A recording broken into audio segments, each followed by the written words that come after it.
What happens when you mix untrained civilians, a bored sailor, and a highly sensitive fire suppression system on a nuclear submarine? You get the second deadliest submarine disaster in recent history, second only to the infamous Kursk accident, and a submarine that returns home from what were expected to be some ordinary trials, but ended up with 20 corpses on board and 41 men injured. This is the story of the Nerpa submarine tragedy that many haven't heard, but that left even seasoned submariners speechless. The most shocking part? It all began with a moment of innocent boredom. So it's November 8th, 2008. The Nerpa, this massive Russian attack submarine, is out in the Peter the Great Gulf for some sea trials. Now, this thing is fresh out of the shipyard, and let me tell you, the stakes were high. On board, they've got a crew of 208 people. But here's the kicker. Only 81 of them were actual military personnel. The other 127? Civilians. Engineers from the shipyard who built and equipped this thing. I mean, just think about that. A bunch of civilians on a nuclear-powered submarine. What could go wrong?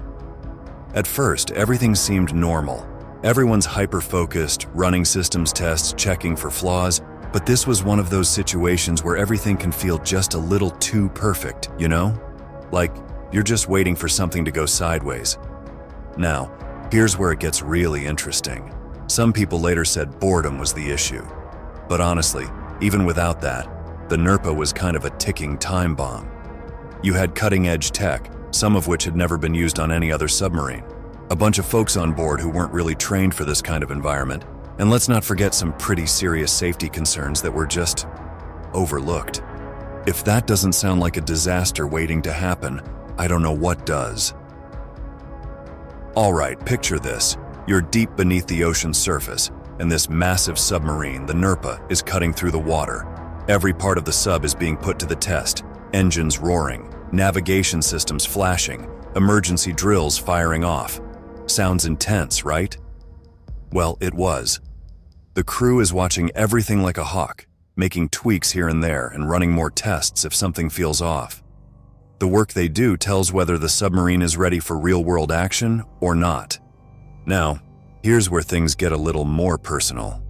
If you were one of those 127 civilian engineers on board, you were there to put your expertise into service, but the officials hadn't provided any real training for the environment you were in. Deep underwater, inside a claustrophobic steel tube. I mean, the surface of the water might be calm, but down there, it's nothing like anything you've ever experienced on land. You're in a situation that could go south fast, and you have no idea what to do if it does. This lack of training? It was a recipe for disaster. And disaster came. So let's get into what actually happened that left 20 people dead and 41 others injured. The Nerpa had the 𝐬𝐭𝐫𝐲 fire suppression system. It's like a high-tech fire extinguisher built specifically for submarines, designed to kick in automatically without anyone lifting a finger. But here's where it gets interesting. Unlike the typical fire systems that use water or foam, which could totally wreck all the sensitive equipment on board, the 𝐬𝐭𝐫𝐲 system used gas. A special kind of gas that smothered fires by pushing out the oxygen, leaving all the equipment untouched. It's kind of brilliant, right?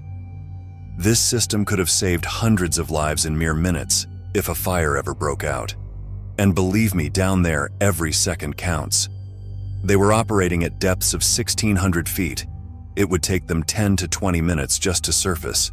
You don't want to be stuck fighting a fire in that situation. But like anything powerful, it came with serious risks.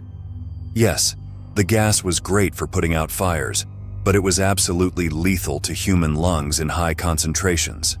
When that alarm sounded, the crew only had 30 to 60 seconds to get their protective gear on. I mean, can you even imagine? Less than a minute to react in a life-or-death situation? But here's where things get really crazy. The access codes for the fire suppression system, the ones that allow human intervention, they were supposed to be kept secure, hidden away, right? But nope, they were written right on the units, plain as day. It was practically inviting disaster. By 8:30 p.m., many of the crew were already asleep. But Dimitri Groof was up, and he was bored. Grobov's eyes landed on the fire suppression system, and for reasons we'll never fully understand, he decided to play with it. He cranks the temperature readings from 30 degrees Celsius to 78. Now, you might be thinking, what's the big deal? It's just a temperature reading. But on the Nerpa, that was the difference between life and death for 20 people. The control system, totally fooled by the false readings, thought there was a fire on board and immediately requested permission to activate the fire suppression system. And Grobov? He granted permission, possibly not even realizing what he had just done. Within seconds, 2 forward compartments were sealed off, and the system released odorless halon gas. The problem? The gas about to displace the oxygen for everyone inside those compartments. In moments, the Nerpa turned into an underwater gas chamber. Military personnel and civilian engineers alike were thrown into chaos. In high concentrations, halon doesn't just knock you out, it causes narcosis and asphyxiation.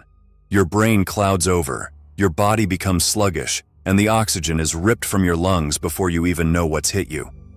Let's say, by some miracle, you're one of the few who knew what was happening and managed to grab a breathing apparatus in time. Even then, you weren't safe. Survivors reported that some of the breathing kits failed after just a few minutes.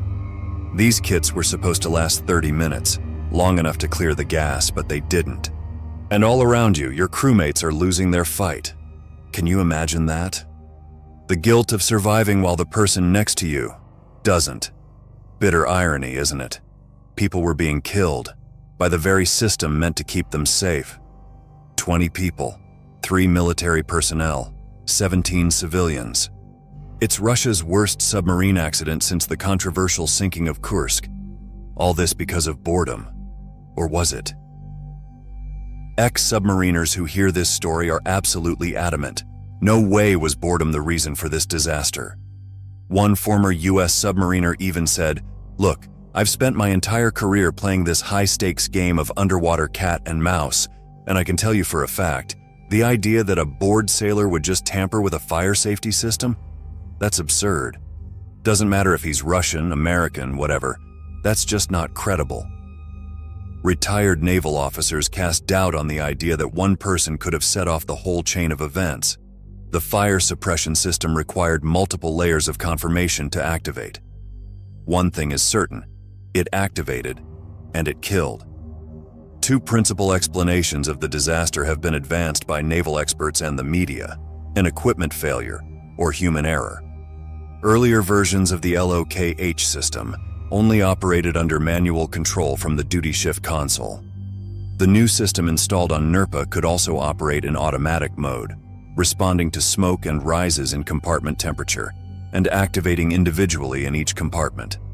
According to the testimony of an engineer from the Zvezda shipyard, this had malfunctioned before while the submarine was being readied for its sea trials, but they still went on to dive deep, with more than 200 people on board. How bad is that? The Russian Navy statement blamed the disaster on an unsanctioned operation of the fire suppression system aboard Nerpa. Naval investigators announced that a crewman, named unofficially as Dimitri Groof, had turned on the system without permission or any particular grounds. According to reports in the Russian media, Groof believed that a local control unit was not connected. So, Groof faced charges of negligence, but here's the twist. After multiple trials, he was acquitted. The decision left many wondering about accountability in the face of such a catastrophic error. I'd love to hear what you think. What's more probable, an equipment failure or human error? Let me know in the comments. And as always, if you enjoyed this story, don't forget to hit that like button and subscribe for more dark and mysterious real-life stories, just like this one. See you next time in Dark and Strange.